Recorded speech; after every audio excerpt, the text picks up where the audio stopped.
Со отворањето на традиционалната изложба на маски во Центарот за култура Марко Цепенко во Прилеп, изработени од страна на учениците од сите основни училишта во овој град како и дел од средните училишта, официјално започнаа карневалските денови за празникот Прочка.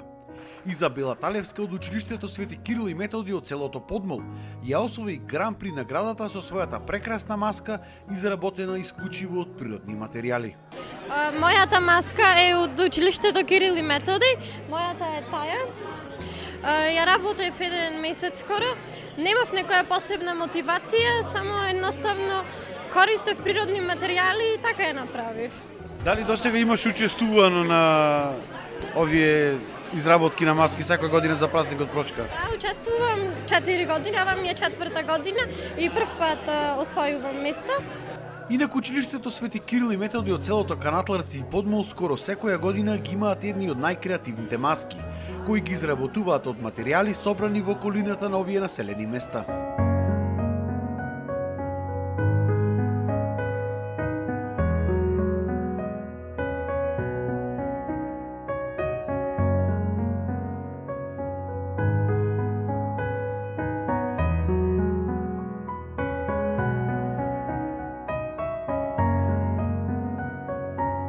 И веќе ова ни е еден вид на традиција во самото училиште, изработката на традиционални маски за празникот Прочка. Веќе 12-та година, колку што знам, ова е традиционално. И учениците од овие споменати училишта традиционално ја освојуваат награди, затоа што точно од она што го имаат во својата околина, во средината, ги користат материјалите за да направат баш како што било во минатото традиционални маски за Прочка. Имаме еден дел на подготовка кај што му правам презентација на традицијата во минатото за карневалот Прочка, што е тоа што одбележува традицијата и каков се материјал користеле луѓето во минатото. Инспирирани од тоа, учениците успеваат да го доловат баш тоа традицијата на изработка на маски како што било во минатото. Од комисијата која што ги оценуваше маските, вела дека имале навистина тешка работа за да го изберат победникот, затоа што оваа година имало навистина огромен број креации кои што биле прекрасно изработени и заслужувале награда. Имаше многу навистина тежок избор, зашто сите маски се повеќето рачно изработени, кој беше и едно од критериумите на победникот. Изработени се со природни материјали, вложено е многу труд, дечињата навистина се потрудиле и со голема тешкоти успеавме само една гран-при да одбериме. Имаме неколку основни училишта, средни, од околината на градот, така што многу бројна е изложбата и треба сите да ја посетат во наредната недела.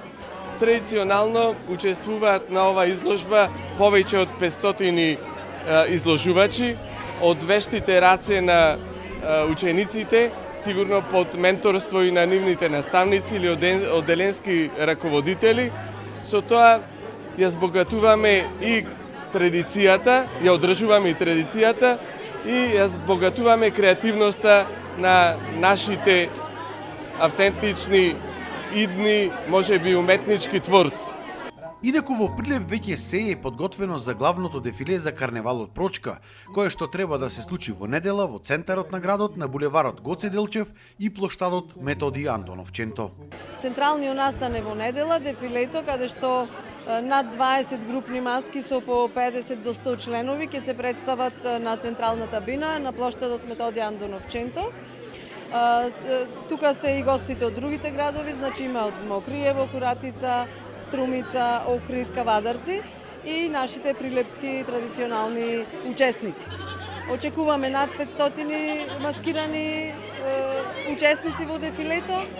Во недела главното дефиле, на кој се очекуваме над 500-600 учесника да има, најде околу 20 до 30 маски, бидејќи точен број не го знаеме, бидејќи се уште не се потврдени. Еве, во сега последно време се најавуваат други кои сака да зема учество на Прилепскиот карнавал. Ние сме подготвени како организациони одбор и мислиме ќе ги пречекаме сите кои има желба да учествува и да бидат во градот Прилеп на овој голем празник за нас. Сите наградени ученици на изложбата на маски добија дипломи и символични парични награди од општина Прилеп.